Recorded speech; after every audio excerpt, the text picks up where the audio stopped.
2008, part of a program before they went broke.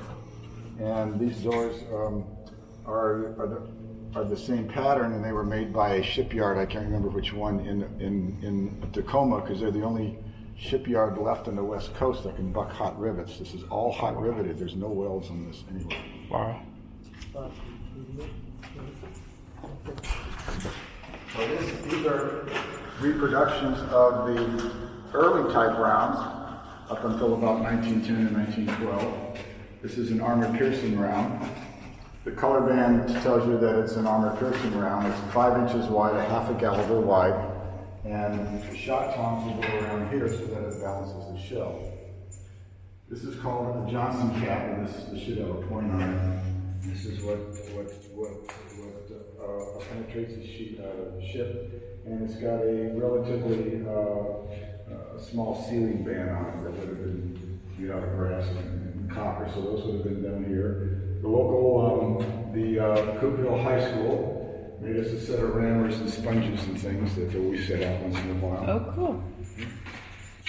So this goes up to the gun. This is where they would have the foul weather gear equipment to activate the guns, and you see the hook up there. It's out of a 1902 Sears catalog. Oh, wow. They were 2 cents a piece. They're the ones that go there, as you can see in the outline.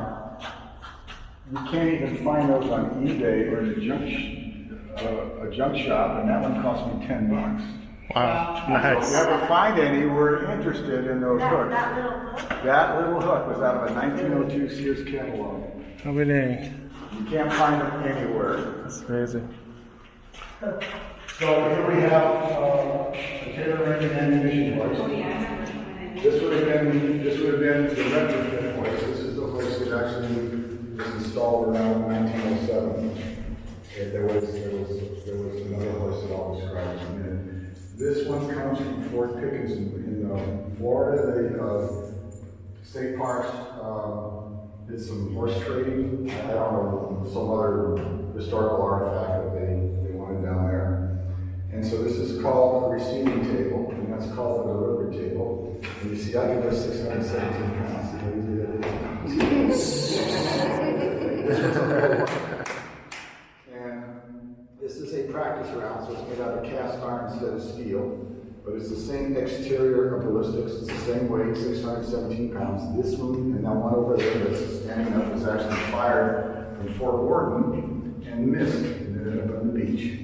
And then I forget the name of the retired Army guy, but these were actually on his gravesite monument at Sunnyside Cemetery. And the family donated them to parks back in the 1970s, I guess. And they used to be up there with red caps on them. Oh, I remember. Yeah, okay.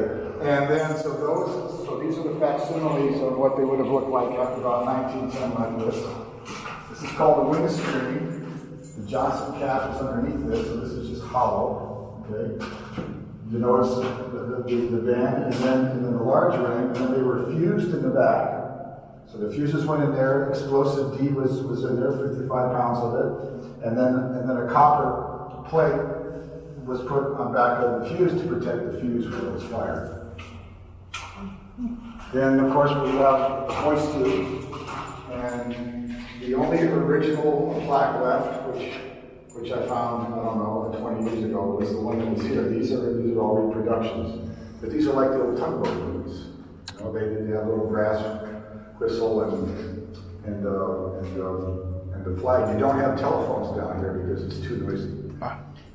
The rail stops, which you see on the rails, those are original. Parks was using those as door stops. When I first saw those, I went, oh, those are real stops! Don't use it as a door stop! Wow. So those are original. And if anybody wants to crank it, it actually works. You bring it down. Oh, wow. If you want. The only thing is if you drop it at the top, then you've got to go and get it.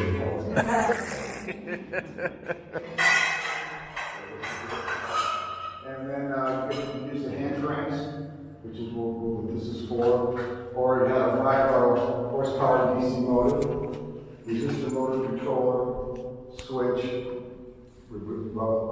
box. The light fixtures inside of the cage are original to the fort. They're made out of cast brass. Okay? And I had to work with a professor from the University of Indiana who was an insulation expert to figure out how we can put modern insulators into these old light fixtures because